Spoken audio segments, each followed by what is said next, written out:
കൂരമ്പുകളാണോ എന്ന ചോദ്യത്തിന് കൂരമ്പുകളല്ല. പ്രത്യേകിച്ച് കമ്മ്യൂണിസ്റ്റ് പാർട്ടി പോലെ ഒരു പാർട്ടിക്ക് മാർക്സിസ്റ്റ് ലെനിനിസ്റ്റ് സംഘടനാ രീതി പ്രകാരം ഈ കേന്ദ്രീകൃത ജനാധിപത്യമാണല്ലോ. അതിൽ വിമർശനങ്ങൾ എന്നുള്ളത് ഒരിക്കലും കൂരമ്പുകളായി പാർട്ടി പ്രവർത്തകർക്ക് അനുഭവപ്പെടാറില്ല. അത് പാർട്ടിക്ക് പുറത്തുനിന്ന് വീക്ഷിക്കുമ്പോഴാണ് അത് കൂരമ്പുകളാണെന്നും മുറിവേറ്റു എന്നുമൊക്കെ നമുക്ക് തോന്നുന്നത്. പകരം പാർട്ടിക്കുള്ളിൽ നടക്കുന്ന സംഘടനാപരമായ ഏത് വിമർശനവും ആ പാർട്ടിയെ കൂടുതൽ ശക്തിപ്പെടുത്തുന്ന തട്ടിയുണർത്തലുകളാണ് എന്നാണ് ഞാൻ മനസ്സിലാക്കുന്നത്. അത് വളരെ ഏത് രീതിയിലാണ് നടക്കുന്നത് എന്നുള്ളത് നമ്മൾ കണ്ടു കഴിഞ്ഞു. പലതരത്തിൽ ജില്ലാ സമ്മേളനങ്ങളിൽ വ്യാഖ്യാനങ്ങൾ ഉയർന്നു കഴിഞ്ഞിരിക്കുന്നു, വിമർശനങ്ങൾ ഉയർന്നു കഴിഞ്ഞിരിക്കുന്നു. പ്രധാനമായും നമ്മളത് നോക്കിക്കഴിഞ്ഞാൽ പാർട്ടി ജനവിഭാഗത്തിൽ നിന്ന് അകന്നുപോയോ എന്നൊരാശങ്ക എല്ലാ പാർട്ടി സമ്മേളനങ്ങളിലും പ്രകടിപ്പിച്ചിട്ടുണ്ട്. ഇന്ന് ബിനോയ് വിശ്വം എല്ലാ 11 സെക്രട്ടറിമാർക്കും കൊടുത്തിരിക്കുന്ന ഒരു പരസ്യക്കുറിപ്പിൽ പറയുന്ന വാചകം ഇതാണ്: പാർട്ടി എന്തുകൊണ്ട് ജനവിഭാഗത്തിൽ നിന്ന് അകന്നു എന്നത് പരിശോധിക്കണമെന്ന് CPI മുൻനിർത്തി പറയുന്നു. അത് ഉപരിപ്ലവമായ വ്യാഖ്യാന പാഠവും കൊണ്ട് വിശദീകരിക്കാൻ കഴിയുന്നതല്ല. അങ്ങനെയല്ല വിശദീകരിക്കേണ്ടത് പാർട്ടിയുടെ പരാജയം. അതുകൊണ്ട് ജനങ്ങളുടെ അടുത്തേക്ക് പോവുക, കൂറും വിനയവും കാണിക്കുക, ഇതൊക്കെയാണ് ഇടതുമുന്നണിക്ക് വേണ്ടത്. സ്വയം ആത്മവിമർശനത്തിന് തയ്യാറാകണം എന്ന് ബിനോയ് വിശ്വം പറയുന്നിടത്താണ് യഥാർത്ഥത്തിൽ CPIയുടേതാണെങ്കിലും CPIഎമ്മിൻ്റേതാണെങ്കിലും നിലവിലത്തെ രാഷ്ട്രീയമായിട്ടുള്ള വിമർശനങ്ങൾ. അതുകൊണ്ടത് കൂരമ്പുകളല്ല, പകരം ഒരു തട്ടിയുണർത്തുക എന്നതാണ്. എന്താണ് ഡെമോക്രാറ്റിക് സെൻട്രലിസത്തിലെ കേന്ദ്രീകൃത ജനാധിപത്യം? എല്ലാ ഘടകങ്ങളിലും നിശിതമായ വിമർശനം ഉണ്ടാവണം. ആ ഘടകങ്ങളിൽ നിശിതമായ വിമർശനം ഉയർന്ന് രൂപപ്പെട്ടു വരുന്നൊരു നിർദ്ദേശം മുകൾ തട്ടിലേക്ക് പോയി അത് താഴെത്തട്ടിൽ റിപ്പോർട്ട് ചെയ്യപ്പെട്ടു വരുമ്പോൾ പിന്നീട് അവിടെ യൂണിറ്റി ഓഫ് ആക്ഷനാണ് ഉണ്ടാവുക. ചർച്ചയ്ക്ക് സ്വാതന്ത്ര്യവും പ്രവർത്തനത്തിന് ഐക്യവും ഉണ്ടാവുക എന്നതാണ് പ്രധാനപ്പെട്ട കാര്യം. അതാണ് ഇപ്പോൾ പാർട്ടിയുടെ ഘടകങ്ങളിൽ നടക്കുന്നത്. അത് ഏതെങ്കിലും തരത്തിൽ ഇത് ആദ്യമായിട്ടാണ് CPMൽ ഇത്തരം രീതിയിലുള്ള വിമർശനങ്ങൾ നടക്കുന്നത് എന്ന് വ്യാഖ്യാനിക്കുന്നതും ശരിയല്ല. അത് പാർട്ടിയുടെ ഒരു സംഘടനാ രീതിയായിട്ടാണ് ഞാൻ മനസ്സിലാക്കുന്നത്. അതുകൊണ്ട് കൂരമ്പുകളല്ല എന്നതാണ് എൻ്റെ ആദ്യത്തെ ടേക്ക്. ഇനി ഒരു കാര്യം കൂടി നോക്കൂ. ഈ തിരഞ്ഞെടുപ്പിൽ CPM നേരിട്ട പരാജയത്തിന്, ഇടതുമുന്നണി നേരിട്ട പരാജയത്തിൻ്റെ മുഖ്യ ഉത്തരവാദി പിണറായി വിജയൻ മാത്രമാണോ? അല്ല എന്നാണ് എൻ്റെ ടേക്ക്. മുഖ്യമന്ത്രി പിണറായി വിജയൻ ഈ തിരഞ്ഞെടുപ്പ് പരാജയത്തിൻ്റെ കേന്ദ്ര കാരണമല്ല എന്നതാണ് എൻ്റെ ടേക്ക്.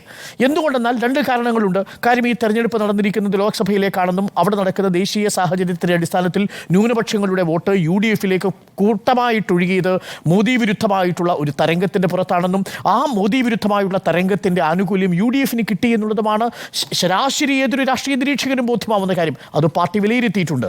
എന്നാൽ അതേസമയം തന്നെ മുഖ്യമന്ത്രി പിണറായി വിജയൻ നേരിട്ട് കേന്ദ്രബിന്ദുവായിട്ടില്ല എന്ന് പറയുമ്പോൾ എന്തായിരിക്കും യഥാർത്ഥത്തിലുള്ള പരാജയ കാരണം എന്നുള്ളത് പാർട്ടി വളരെ സൂക്ഷ്മമായി പരിശോധിക്കേണ്ടതുണ്ട്. അവിടെ പാർട്ടി എത്തിച്ചേർന്നിരിക്കുന്ന ചില നിഗമനങ്ങളുണ്ട്. അതിലേറ്റവും പ്രധാനപ്പെട്ടത് സാധാരണ ജനവിഭാഗങ്ങളുടെ ക്ഷേമ പ്രവർത്തനങ്ങളിൽ നിന്ന്, പാർട്ടിയുടെ ബേസ് വോട്ടുകൾ എന്നറിയപ്പെട്ടിരുന്ന യുവാക്കളിൽ നിന്ന്, കർഷകരിൽ നിന്ന്, ക്ഷേമനിധി ബോർഡുകളിൽ അംഗങ്ങളായിട്ടുള്ള തൊഴിലാളികളിൽ നിന്ന് എന്തുകൊണ്ട് പാർട്ടി അകന്നുപോയി, അഥവാ പാർട്ടിയിൽ അവർക്ക് എന്തുകൊണ്ടാണ് വിശ്വാസമില്ലാതെ പോയത്? 3 തലത്തിൽ നമുക്കതിനെ വ്യാഖ്യാനിക്കാം. ഒന്ന് നോക്കൂ, വടക്കോട്ട് നോക്കൂ. വടക്കോട്ട് ഈ 13 ലക്ഷം വോട്ടുകളാണ് UDFലേക്ക് കുത്തൊഴുക്കോടുകൂടി വന്നത്. മധ്യകേരളത്തിലേക്ക് വന്നാലോ ന്യൂനപക്ഷ വോട്ടുകളിൽ 50% ന്യൂനപക്ഷ കേന്ദ്രങ്ങളിൽ UDF മേൽക്കൈ നേടുകയാണ്. കേരള കോൺഗ്രസ് മാണി വിഭാഗത്തെ ഒപ്പം കൂട്ടിയതിനു ശേഷവും ക്രിസ്ത്യൻ ബെൽറ്റുകളിൽ. ഇനി തെക്കോട്ട് പോയാലോ അവിടെ നായർ ഈഴവ ബെൽറ്റുകളിൽ പൂർണ്ണമായിട്ടുള്ള ആധിപത്യം CPMന് നഷ്ടപ്പെട്ടിരിക്കുന്നു. നായർ ബെൽറ്റിൽ നേരത്തെ BJP കൺസോളിഡേറ്റ് ചെയ്തു, അത് കൂടുതൽ ശക്തമാക്കുന്നു. ഈഴവ വോട്ടുകൾ കൂടി BJP ആലപ്പുഴയിലും കാട്ടാക്കടയിലും ആറ്റിങ്ങലിലും അടക്കം BJPക്ക് കൂടുതൽ സ്വാധീനമുണ്ടാക്കാൻ കഴിയുന്നു. തിരുവനന്തപുരത്ത് 3 നിയമസഭാ മണ്ഡലങ്ങളിൽ BJP അസൂയാവഹമായ നേട്ടം സ്വന്തമാക്കുന്നു. അപ്പോൾ ഈഴവ വോട്ടുകൾ ഒരു ഭാഗത്ത് ചോർന്നു പോകുന്നത് അത് കമ്മ്യൂണിസ്റ്റ് പാർട്ടിയുടെ ബേസ് ആയിരിക്കുന്ന തൊഴിലാളി വർഗത്തിൻ്റെ ഒരു അകൽച്ച പാർട്ടിയെ സംബന്ധിച്ച് ആശങ്കപ്പെടുത്തുന്നുണ്ട്. നോക്കൂ, നമ്മുടെ സംസ്ഥാനത്ത് ക്ഷേമനിധി ബോർഡുകളിൽ അംഗമായിരിക്കുന്ന 40 ലക്ഷത്തോളം തൊഴിലാളികളുണ്ടെന്നാണ് CP ജോൺ ലേഖനത്തിൽ പറയുന്നത്. ശരിയാണ്. ആ 40 ലക്ഷത്തോളം ആളുകൾക്ക് ക്ഷേമനിധി ബോർഡിൻ്റെ ആനുകൂല്യം കിട്ടിയിട്ട് എത്ര കാലമായി? കഴിഞ്ഞ 16 മാസമായി കെട്ടിട നിർമ്മാണ ക്ഷേമനിധി ബോർഡിൻ്റെ പെൻഷൻ കൊടുത്തിട്ടില്ല, ക്ഷേമനിധി ബോർഡിൻ്റെ വിഹിതം കൊടുത്തിട്ടില്ല, ക്ഷേമനിധി ബോർഡിൽ നിന്ന് പണം കിട്ടുന്നില്ല, സാധാരണക്കാരായ ആളുകൾക്ക് അവരുടെ ക്ഷേമ പെൻഷൻ കിട്ടുന്നില്ല. അപ്പോൾ ക്ഷേമ പെൻഷൻ കിട്ടാത്തതിൻ്റെ കാരണം എന്ത് എന്നത് ജനങ്ങളെ നിങ്ങൾക്ക് എങ്ങനെയാണ് ബോധ്യപ്പെടുത്താൻ കഴിയുക? അത് വളരെ ബുദ്ധിമുട്ടേറിയൊരു പ്രോസസ്സാണ്. ഞാനൊരു ഉദാഹരണം പറയാം. കേരളത്തിലെ മാധ്യമങ്ങളുടെ താരാട്ടുപാട്ടിലല്ല ഇടതുമുന്നണിയും ഇടതു സർക്കാരും, അതല്ല ഒരു സർക്കാരും പ്രവർത്തിക്കുന്നത് എന്നാണ് ഞാൻ മനസ്സിലാക്കുന്നത്. അപൂർവം ചില നേതാക്കൾക്ക് ചില പത്രങ്ങൾ കൊടുത്തിരിക്കുന്ന വിസിബിലിറ്റി ഒഴിച്ചു നിർത്തിയാൽ കേരളത്തിൽ ഒരു കാലത്തും എല്ലാ മാധ്യമങ്ങളും ഏതെങ്കിലും ഒരു സർക്കാരിനെ എല്ലാ കാലത്തും പാടി പുകഴ്ത്തിയിട്ടില്ല.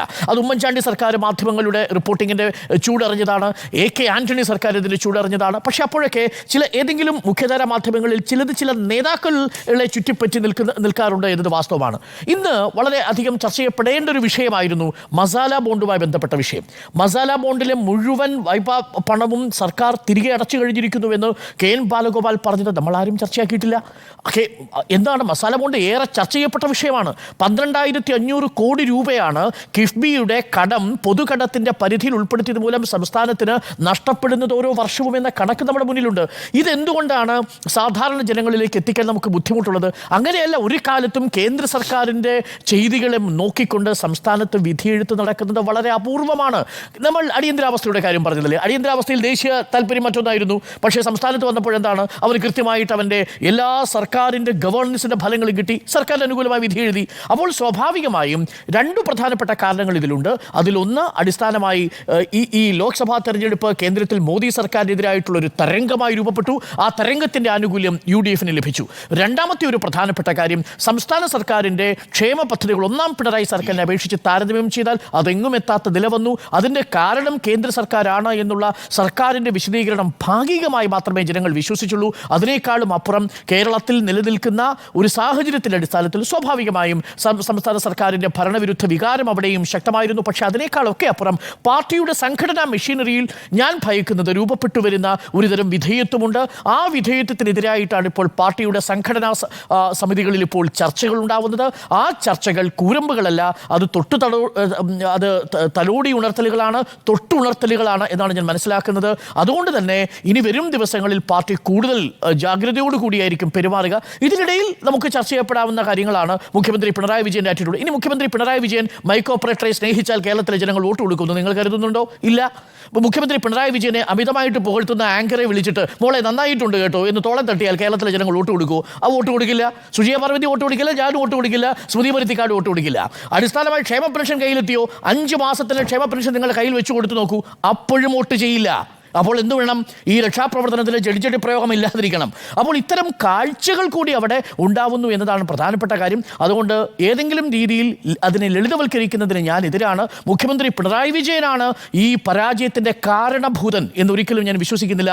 പകരം അതിനൊരുപാട് ഘടകങ്ങളുണ്ട്. അതിലേറ്റവും പ്രധാനപ്പെട്ടത് ഞാൻ നേരത്തെ സൂചിപ്പിച്ചതുപോലെ പാർട്ടിയുടെ അടിസ്ഥാന വോട്ട് ബാങ്കിൽ നിന്ന് പാർട്ടിക്കൊന്നും ചെയ്യാനാവാത്ത വിധത്തിൽ നിസ്സഹായമായ ഒരു അവസ്ഥയിലേക്ക് എത്തുന്നു. പാർട്ടിയുടെ മെഷീനറികൾ ആ രീതിയിൽ ചലിപ്പിക്കാത്തൊരവസ്ഥ ഉണ്ടാവുന്നു. അതിനെ ചലിച്ചു തുടങ്ങുന്നു എന്നതാണ് മനസ്സിലാക്കുന്നത്. ഏറ്റവും ഒടുവിൽ ഞാനൊരു കാര്യം കൂടി പറയാം. ഇന്നലെ മുതലപ്പുഴയിലെ മരണത്തെക്കുറിച്ച് നമ്മളുടെ സജി ചെറിയാൻ മിനിസ്റ്റർ നടത്തിയൊരു പ്രസ്താവനയുണ്ട്. എന്തായിരുന്നു ആ പ്രസ്താവന? വളരെ വൈകാരികമായാണ് നമ്മൾ ആ വിഷയം റിപ്പോർട്ട് ചെയ്യുന്നത്. വിക്ടർ എന്ന് പറയുന്ന ഒരു മത്സ്യത്തൊഴിലാളിക്ക് മുതലപ്പുഴയിൽ ജീവൻ നഷ്ടപ്പെട്ട വിഷയം നിയമസഭയിൽ അവതരിപ്പിക്കുമ്പോൾ സജി ചെറിയാൻ മിനിസ്റ്റർ പറയുന്നത് ഈ കടലിലെ തിരമാലകൾ ശാന്തമാക്കാൻ മോശയുടെ കയ്യിലുള്ള അംശപടി പോലെ ഒന്നും എൻ്റെ കയ്യിലില്ലല്ലോ എന്നാണ്. അങ്ങനെയാണോ അതിനോട് പ്രതികരിക്കേണ്ടത് എന്നത് മാത്രമാണ് എൻ്റെ സംശയം. ഇത്തരം പ്രതികരണങ്ങൾ എങ്ങനെ ഉണ്ടാവുന്നു? അത് യഥാർത്ഥത്തിൽ ആ ജനങ്ങളോട് താതാത്മ്യം പ്രകടിപ്പിച്ചു കൊണ്ടൊരു പ്രതികരണമാകേണ്ടേ? അത് ജനങ്ങളുടെ അത് ഈ രക്ഷാപ്രവർത്തനം പോലെയാണ് സ്മൃതി. രക്ഷാപ്രവർത്തനം, ഒരാൾ തലയ്ക്കടിയേറ്റ് രക്തം വാർന്ന് കിടക്കുന്നത് നമ്മുടെ ക്യാമറയുടെ മുന്നിൽ കാണുമ്പോൾ അത് രക്ഷാപ്രവർത്തനമാണെന്ന് പറയുമ്പോൾ അതെങ്ങനെ വിശ്വസിക്കുന്നു എന്നതാണ്. അവിടെയാണ് സജി ചെറിയാൻ പറയുന്നത് മോശയുടെ അംശവടി, മരിച്ചു കിടക്കുന്നവൻ്റെ വീട്ടിലെ ചിതയുടെ ചൂടാറിയിട്ടില്ല, അതിനു മുമ്പാണ് മോശയുടെ അംശവടി ഇല്ല എന്ന് പറയുന്നത്.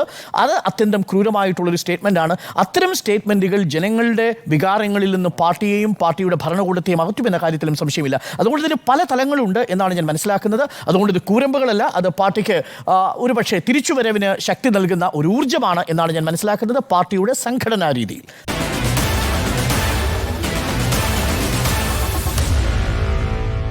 Meet the editors.